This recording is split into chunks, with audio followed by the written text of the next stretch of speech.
Are you ready for some hard truths about manifestation? Welcome to Tools to Manifest Your Dream Life with myself, Glenyce Hughes. Thank you so much for being here. I'm so incredibly grateful for you. And yes, this is a brand new podcast. So if you listen on a podcast app, make sure to go and search Manifest Your Dream Life, or if you get the show notes, the link to all of the podcast apps are in there. Otherwise, it continues on YouTube and all the other places. So grateful to have you here. This is going to be a bit of a different show, my sweet friends. Yes, 4 hard truths about manifestation. So for me, I actually learned about manifestation back in 2002. So 22 years ago, I started studying it, and I delved deep into it. I was so excited about it. It was such a yummy energy. And I studied it as though the way that most people talk about manifestation, in terms of if you just think hard enough, you focus hard enough, you make the vision board, you are good enough, then you'll get the thing, or you'll have the experience, or you'll feel the feels, whatever it may be. This show is really what it is now, at least to me. Now, you might have a different idea about it. This might not be true for you. That's totally fine. This is where I'm at with it 22 years later. And I would say probably this started about 2 years ago.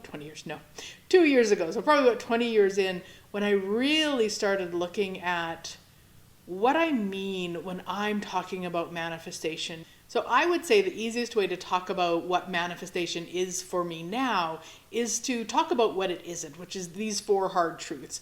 So number 1 is that, again, this idea that if we just believe and focus on and think enough about or create enough energy around a certain thing or experience, whatever it is, that it'll just show up, and that's what's required. Now, again, I used to believe that. I used to teach that even. But let's look at this a little bit broader. Let's consider the people on the planet right now, and there's many of them, going through atrocities.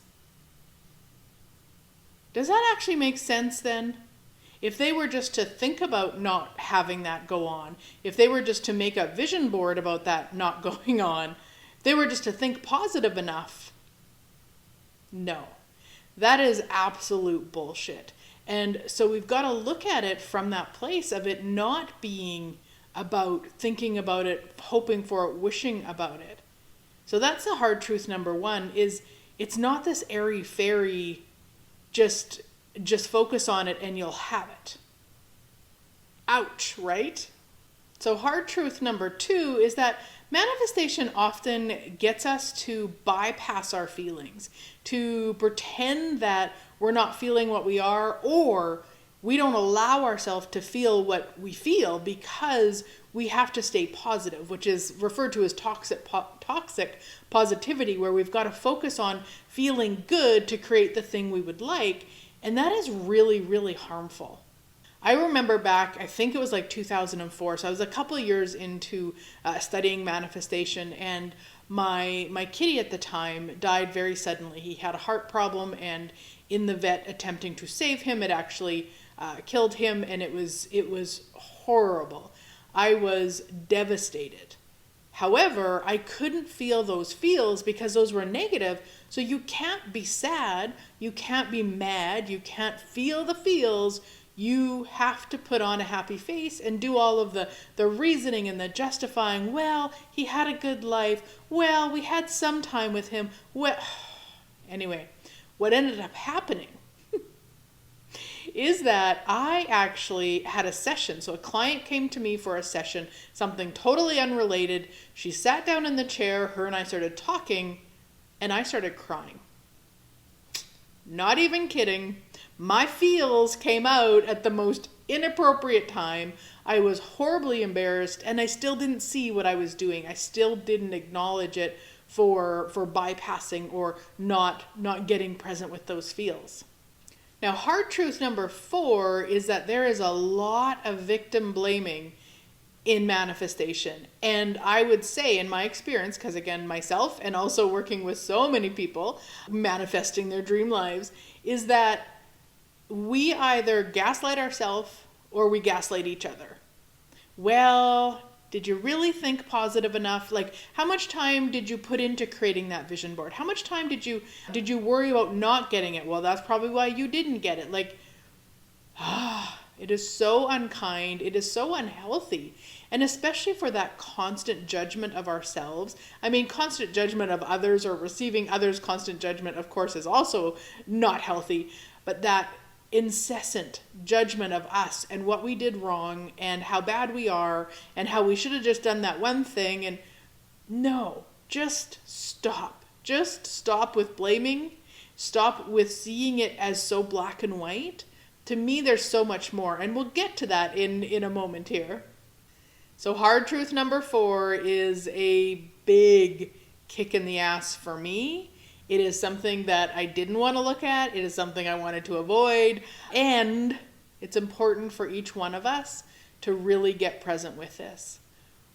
A lot of times when we're using the word manifest, we should actually be using the word privilege.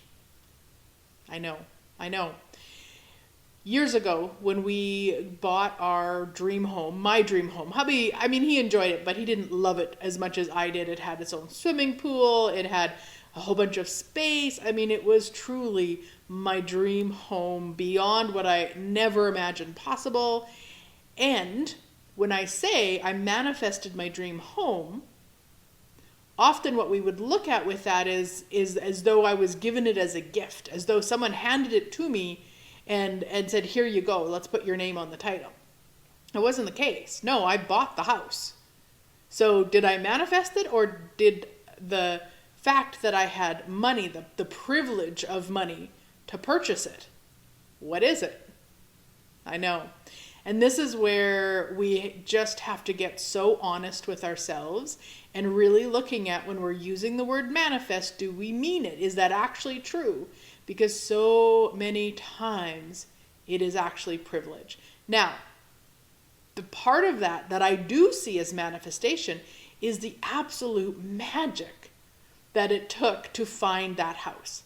So in when we were searching, we had looked at lots of places, and on the last house we looked at with our realtor said, hey, you know what? You should also be checking Kijiji, which in Canada is like a Craigslist in the US. It's a forum where people can go and sell things. We'd never considered looking for our house on Kijiji. That night, when we got home, hubby went and looked on Kijiji and found this incredible house. And it had a aerial view picture, so we could see this big, beautiful pool. Now, not only that we had just got home from spending a week at an Airbnb that had a pool. And hubby actually said to me, wow, pools are so much easier to care for than I thought. So there was so much magic to us finding that house. All of it, like, these breadcrumbs to finding it. And the privilege of having the money to purchase it.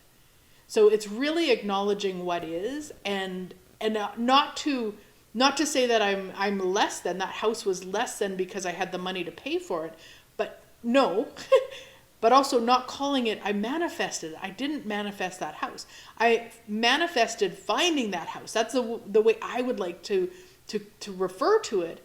And I had the privilege of having the money to buy the house.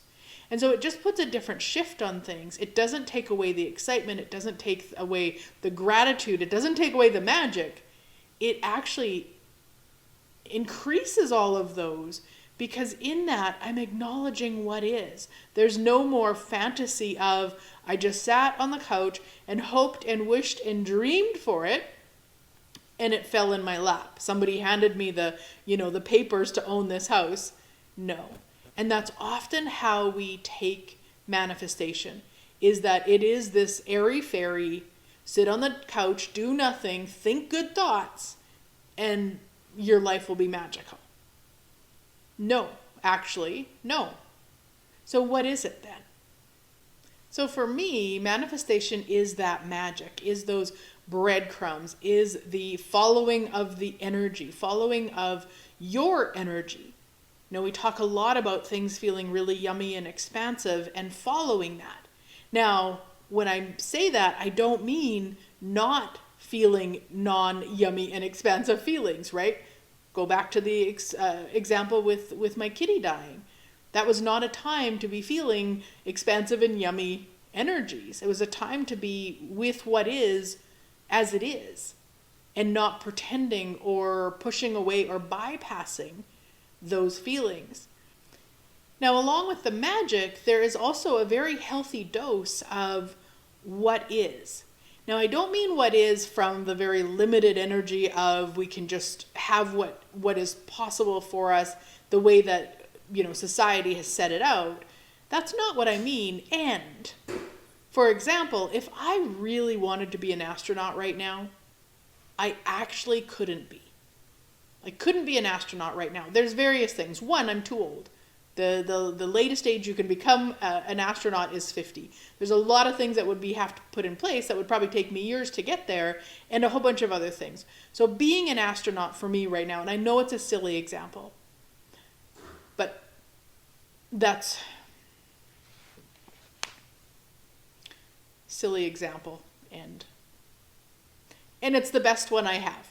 So when I look at that and I go, oh my gosh, I really want to be an astronaut, I could put a lot of creative energy into, okay, but what else is possible, and what magic could I be, and all of this stuff. Okay, could do that. I'm not saying you shouldn't do that. I just wonder, when I look at things now, I look at them through that filter of what is possible. And what is that then? If I'd really like to be an astronaut, what is it that I would like about that? What are the energies I'm looking for? Maybe there's a sense of excitement and a sense of floating in space that would be super cool, and doing something that few people have done, like, all of these kind of energies. So then I could look at, how else could I create those? How else could I choose those? How else could I experience those? So letting go of maybe the definition of what we've decided something needs to be, and putting our creative energy into the energies that we would like, just to get us out of all of the things, all of those myths I talked about before, victim blaming and bypassing and all of that insanity, really looking at, okay, what would I like? Now, for some people, the word create actually is a much better match than the word manifest. And that I would recommend, if that's you, please use it instead of the word manifest. Manifest, again, has so many energies on it. There's so many crazy ideas of what it is. And so if it's more comfortable for you, start looking at, okay, well, how can I create my life? So that takes kind of maybe that airy-fairy off of it, depending on what definition you've had of it. How could I create this? So let's say you've been, like me, always had extra weight. Since I was 6 years old, I've had extra weight. And so for years and years, I would put my creative energy into weighing 110 pounds. Now, why 110 pounds? Because if you go to the doctor, they have these charts on the wall, and because I'm not even 5'1" in height, 110 pounds is what they say is normal for my body. So I had this fantasy of 110 pounds. That is never going to occur. And I don't say that as a limitation. I don't say that as anything except that I am going to get present with what is. I'm never going to weigh 110 pounds. And actually, I'm okay with that. So a few years ago, when I was really looking at, okay, body, what would you like, body? How would you like to be? Yeah, that was a totally different energy. Smaller, yes. At the time, I weighed 290 pounds. So yes, she desired to be smaller, absolutely. There was a lot of action. Yeah, I had to look at that. Was there a lot of action? There was a lot of action. I started doing alternate day fasting, which meant I didn't eat for 40 hours, and then I would eat maybe a few meals in an 8-hour period, and then fast another 40 hours, and then I started walking a lot, and then I started running, and there was a lot of things that I was choosing, a lot of action that I was taking with my body. And then we got to a certain weight, and she's happy. She's happy where we're at. And it is not 110 pounds, as you can see. And I am happy with that, because that 110 pounds, that idea of 110 pounds, wasn't what I was actually looking for. It was all of those energies. It was the spaciousness. It was getting out of the judgment. It was the joy of having a body. I mean, so much of it had nothing to do with the 110 pounds. So again, yes, I created the change in my body. Absolutely. I manifested it. We could use that, but also acknowledging that I had the time to do the walking and do the running. I had the space. I had the privilege of fasting. And that might not sound like a privilege to many. However, it is not an easy thing to do. If I had kids that I was feeding, that would be a very difficult thing. I don't know that I could honestly do it if I was also preparing meals and feeding others. I also know that when I fast, I need to have a lot of space.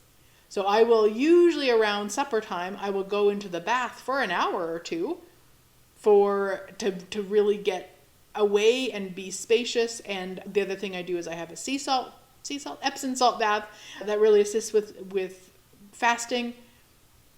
Those are all things I can do because I have the privilege to do it. There are many people on the planet that couldn't. So again, we're acknowledging all the pieces. It's not that I manifested the weight loss sitting on the couch hoping and wishing and dreaming.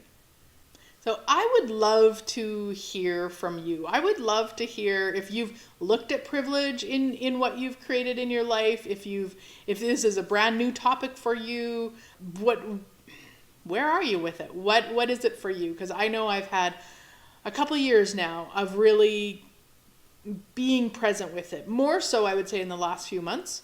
And I still chose to use the word manifest in my podcast. I have an amazing, amazing monthly membership called Manifesting Membership, where you're manifesting your dream life.